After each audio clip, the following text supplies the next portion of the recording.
Assalamualaikum warahmatullahi wabarakatuh. Baik anak-anak, kita memasuki tema 4 pembelajaran 2 subtema 1. Baik, kita mulai. Tahukah kamu bahwa batik Indonesia sudah mendunia? Ini membuktikan bahwa produk Indonesia juga mampu bersaing di era globalisasi. Sebagai warga negara Indonesia, aku sangat bangga dengan hal tersebut. Ayo kita cari tahu lebih lanjut tentang bagaimana produk batik bisa mendunia. Hani anak seorang perajin batik. Ayahnya seorang pengusaha kain batik. Dahulu usaha ayah Hani kecil. Ayah Hani terus berusaha mengembangkan usahanya sehingga kain batiknya bisa terjual sampai luar negeri. Ayah Hani menggunakan reklame untuk mempromosikan produk batiknya. Ayo mengamati. Berikut adalah reklame milik ayah Hani. Nah, perhatikan. Nusantara Batik menyediakan berbagai corak dan warna menarik khas Indonesia. Karya jari-jari tangan anak bangsa. Info lebih lanjut hubungi 022 736 554, email nusantara@gmail.com, alamat Jalan Bhinneka nomor 126. Ini adalah reklame, contoh reklame.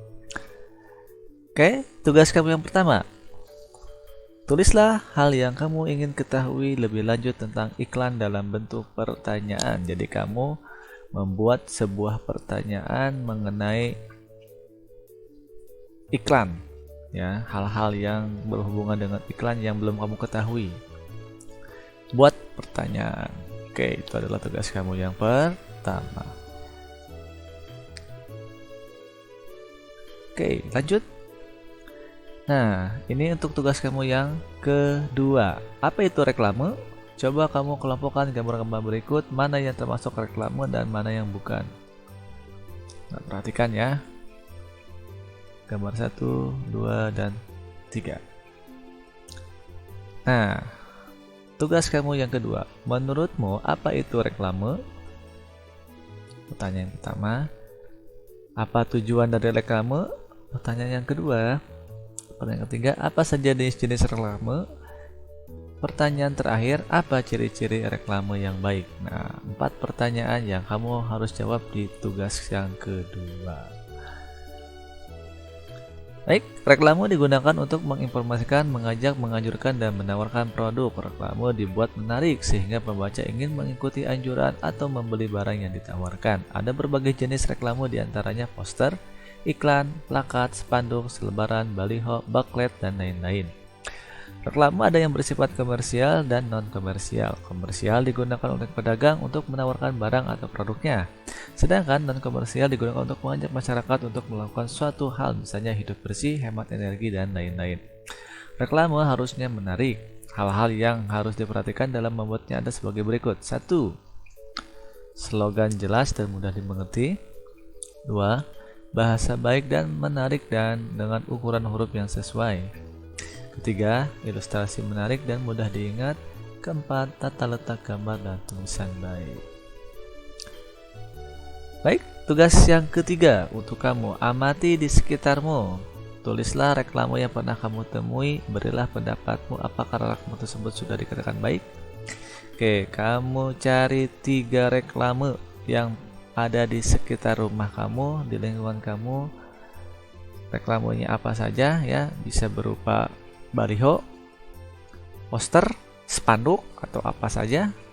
Lalu kamu kasih pendapatnya, gimana spanduknya, gimana balihonya, dan apa. Oke? Oke, itu adalah tugas kamu yang ketiga. Kita lanjut. Ayo berdiskusi. Seperti yang sudah kamu ketahui bahwa batik ayah Hani sudah diekspor ke berbagai negara. Batik tersebut dikemas dalam berbagai bentuk. Berikut adalah contoh beberapa kemasan batik. Nah, ada yang bentuk seperti ini, dan seperti ini. Nah, hal serupa juga kita temukan pada kemasan berbagai produk yang ada di sekitar kita. Sekarang, amati berbagai kemasan produk yang kamu bawa dari rumah. Nah, kelompokkan kemasan-kemasan tersebut berdasarkan cirinya. Perhatikan bagian atas dan bagian alasnya, apakah sama? Lihat atas dan alasnya ya. Gambar 1, 2, dan 3. Nah, tugas kamu yang keempat. Ya. Apakah sama apa tidak? Oke. Dan sebutkan tuh. Gambar pertama alasnya apa? Gambar kedua apa? Gambar ketiga apa? Itu tugas kamu yang keempat. Oke, kita lanjut. Kubus, balok, prisma segitiga adalah bagian dari prisma. Kali ini kita akan tentang kubus. Nah, ini tentang kubus karena tentang matematika. Oke, kita lewat ya. Karena matematika ada pembelajaran tersendiri, berarti kita lanjut. Oke, kita lanjut. Oke, ini matematika, kita lanjut. Masih matematika, ini juga masih matematika.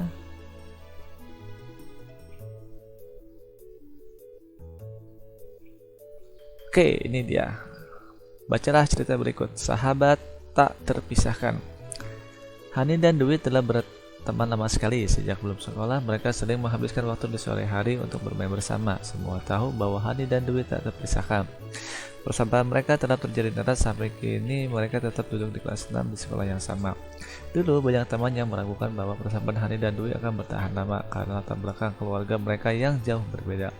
Hani adalah anak seorang pengrajin batik yang sukses walaupun mulai dengan membatik sendiri. Kemudian memiliki beberapa pegawai, sekarang usaha orang tua Hani sudah berkembang sangat pesat. Mereka sudah memiliki beberapa cabang toko batik di kota untuk memasarkan batik karya mereka.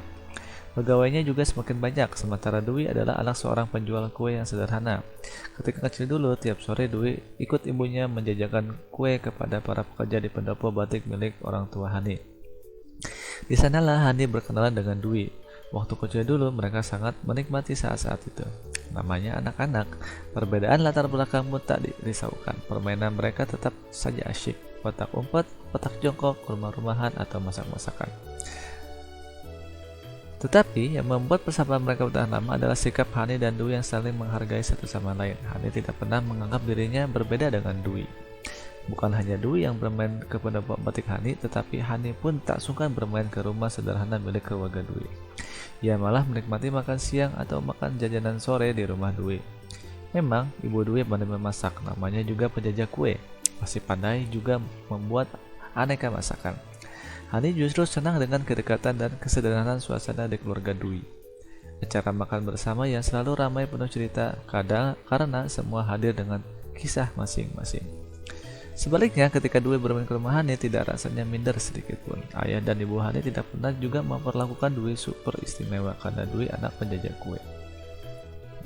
Santai saja Dwi membaca-baca koleksi buku cerita Hani di kamarnya ketika Hani sedang melakukan hal lain. Kadang-kadang Dwi pun ikut membantu ketika Hani harus melipat-lipat batik dan memasukkan ke dalam plastik sebelum siap dikirim ke toko. Dwi kagum dengan Hani dan keluarga. Walaupun punya banyak pegawai, Hani dan saudara-saudaranya tetap terlibat untuk membantu usaha orang tuanya. Membantu sesuai usia dan kemampuan, terlihat bahwa mereka meraih sukses memang karena kerja keras. Begitulah sahabat, tak ada kata-kata yang perlu diucapkan untuk menyatakan sayang pada sahabat. Hanya diperlukan sikap yang tulus, tak pandang perbedaan, saling menghargai, dan saling belajar. Rasa sayang yang tulus pada sahabat akan membentuk pertemanan yang indah dan tak terpisahkan. Baik, tugas kamu yang kelima sekaligus tugas kamu yang terakhir. Berdasarkan cerita di atas, jawab pertanyaan berikut. 1. Apakah perbedaan yang terlihat antara Hani dan Dwi? Yang kedua, bagaimana Hani bersikap terhadap Dwi? Yang ketiga, bagaimana sikap keluarga Hani kepada Dwi? Yang keempat, bagaimana Dwi bersikap terhadap Hani? Yang kelima, bagaimana sikap keluarga Dwi terhadap Hani? Yang keenam, apa yang bisa kita contoh dari Hani? Yang ketujuh, apa yang bisa kita contoh dari Dwi? Oke, itu adalah 7 pertanyaan di tugas yang kelima sekaligus tugas kamu yang terakhir di pembelajaran hari ini. Oke. Baik, cukup sekian untuk pembelajaran hari ini. Mudah-mudahan kalian bisa mengerjakan semua tugasnya. Akhiri wabillahi taufiq wa hidayah. Wassalamualaikum warahmatullahi wabarakatuh. Kita berjumpa di materi yang selanjutnya.